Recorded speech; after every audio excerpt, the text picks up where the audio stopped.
तरीके से ड्राइव चला करके पैरामीटर्स को देखिए कि तय डेसिमल पर ही ये सेट है या नहीं, तो ये देखना होगा। लेकिन मैं आ रहा हूं आपके पास, इस बीच एक बड़ी खबर आ रही है, दरअसल वो अपने दर्शकों को बता दें। रामकृष्ण कुसुमारिया पिछड़ा वर्ग आयोग के अध्यक्ष बनाए गए हैं। सीएम मोहन यादव ने आदेश पर हस्ताक्षर कर दिए हैं। रामकृष्ण कुसुमारिया पिछड़ा वर्ग आयोग के अध्यक्ष नियुक्त किए गए हैं। तो बिल्कुल एक्शन में नजर आ रहे हैं मुख्यमंत्री डॉक्टर मोहन यादव। जैसा कि हम आपको बता भी रहे थे, हमारे सहयोगी गौरव गुप्ता हमारे साथ मौजूद थे, उनसे हम पूछ भी रहे थे, और वो एक्शन उनका दिखाई दे रहा है। आज न सिर्फ मंत्रालय पहुंचे, कार्यभार ग्रहण किया, उसके अलावा कैबिनेट की बैठक ली, अहम आदेश पारित किया। और देखिए, ये नियुक्तियां भी रामकृष्ण कुसुमारिया हैं, जो कि पिछड़ा वर्ग आयोग के अध्यक्ष नियुक्त किए गए हैं। गौरव हमारे साथ लगातार बने हुए। गौरव, देखिए, इन दोनों खबर पर आपसे जानना चाह रहा हूं, क्या हम आने वाले वक्त में ड्राइव हमें देखने को मिलेगी पूरे प्रदेश में, जहां पर ये डेसिमल चेक किए जाएंगे, और ये जो पिछड़ा वर्ग आयोग के अध्यक्ष नियुक्त किए गए, उस पर आपकी क्या जानकारी?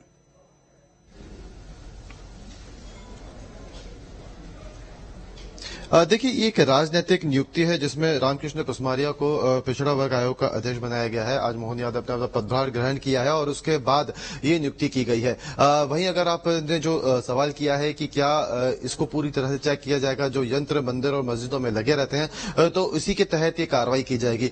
तमाम जिलों के जो अधिकारी हैं उनको ये आदेश जारी किया गया है और इसमें साफ तौर पर निर्देश दिए गए हैं कि जैसे भी लाउड स्पीकर लगाए गए हैं, जितने भी मंदिर में लगाए गए हैं या जितने भी मस्जिदों में लगाए गए हैं, को चेक किया जाए, और अगर वो तय मापक के डेसिबल से ऊपर उनकी ध्वनि निकलती है तो उसको हटाया जाए। और अगर ऐसा नहीं किया जाता है तो जाहिर सी बात है कि इसके बावजूद उस पर शायद कुछ कार्रवाई के भी प्रावधान यहाँ पे हमें देखने को मिले।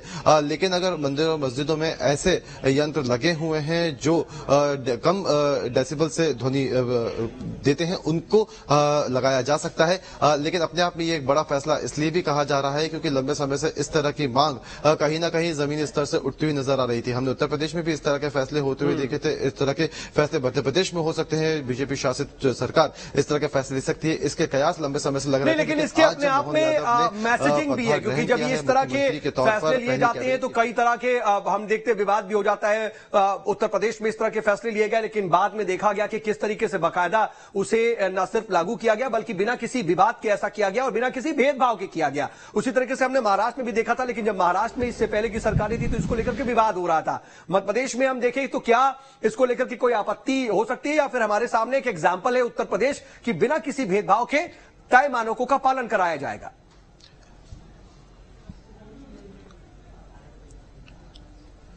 देखिए, जब भी कोई धार्मिक फैसला लिया जाता है या धर्म से जुड़ा हुआ कोई फैसला लिया जाता है तो कहीं ना कहीं उसमें विरोध के जो संभावना है वो जरूर होती है। ऐसे में शासन के लिए एक बहुत बड़ी चुनौती हो जाती है कि इस तरह के फैसलों को पूरी तरह से इम्प्लीमेंट कराया जा सके। लेकिन अगर इस तरह के फैसलों में किसी भी तरह का भेदभाव ना किया जाए और बराबरी और समान तरीके से इस तरह के फैसलों को इम्प्लीमेंट कराया जाए, कार्रवाई की जाए, तो जाहिर सी बात है इसमें ज्यादा दिक्कतें नहीं आती है। फिलहाल शासन कुछ फैसले और लिए गए हैं कैबिनेट बैठक में, और क्या बातें हुई, किस तरीके से लागू होता है, कोई जानकारी हो तो?